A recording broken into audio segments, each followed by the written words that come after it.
வணக்கம் நண்பர்களே. தினம் ஒரு ரயில். இந்த தகவலில் இன்னைக்கு ஒரு வித்தியாசமான ரயிலை பற்றி பார்க்க போகிறோம். பயணிகள் ரயில் அப்படின்னா எல்லா இடத்துலையும் நின்று போகும், ரொம்ப மெதுவாக போகும். ரொம்ப தூரம் போகிற பயணிகள் ரயில்கள் கூட இருக்குது. ஆனால் அதுக்கும் எக்ஸ்பிரஸ் கட்டணம் வசூலிக்கப்படும், இதெல்லாம் நமக்கு தெரியும்.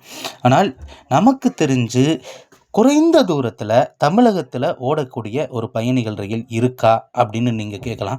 நிச்சயமாக ஏதாவது ஒரு ட்ரெயின் இருக்கும், அந்த இடத்துக்கு இல்லாமலாம் இருக்காது. அப்படிப்பட்ட ஒரு ட்ரெயினை பற்றி தான் பார்க்க போகிறோம். இப்போ பயணிகள் ரயில் அப்படின்னா ஒரு இடத்துல இருந்து கிளம்பி இன்னொரு இடத்துக்கு போகிறதுக்குள்ள கிட்டத்தட்ட குறைஞ்சது ஒரு 5-6 நிறுத்தமாவது இருக்கும். ஆனால் கிளம்பின இடத்த விட்டுட்டு போய் சேரக்கூடிய இடத்துக்கு இடையில எந்த ஒரு ஸ்டாப்பிங்குமே இல்லாத ஒரு பயணிகள் ரயில், குறைந்த கட்டணத்தில் இயங்கக்கூடிய ரயில் இருக்கிறதா அப்படின்னு கேட்டால் தமிழகத்தில் இருக்கிறது. ட்ரெயின் நம்பர் 56-709 அப்படிங்கிற நம்பரில் நாகர்கோவிலில் இருந்து புறப்படக்கூடிய ரயில். நாகர்கோவிலில் இருந்து காலையில் 10:35க்கு புறப்படக்கூடிய இந்த ரயிலானது 20 நிமிஷம் ட்ராவல் பண்ணுது, 15 கிலோமீட்டர் கடக்குது, கன்னியாகுமரிக்கு 10:55க்கு போகுது.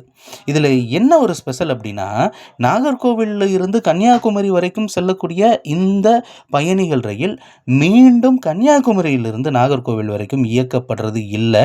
ஏன்னா கன்னியாகுமரியிலிருந்து வேறொரு ரயிலாகத்தான் சென்று விடுகிறது. அப்படி குறைந்த தூரத்தில் இயங்கக்கூடிய ஒரு ரயில் அப்படின்னு பார்த்தோம் அப்படின்னா அது இந்த ட்ரெயின். ஆக்சுவலாக அது கன்னியாகுமரியிலிருந்து போகிற ட்ரெயின் தான். ஆனால் பராமரிப்பு பணிக்காக நாகர்கோவில் வரும்போது அங்கே இருந்து ஒரு 15 கிலோமீட்டர் பயணிகள் ரயிலாக இயங்குகிறது. அப்படிப்பட்ட சூழ்நிலையில் இந்தியாவிலேயே எனக்கு தெரிஞ்சு இந்த ட்ரெயின் தான் குறைந்த தூரத்துக்கு செல்லக்கூடிய பயணிகள் ரயிலாக இருக்கும்.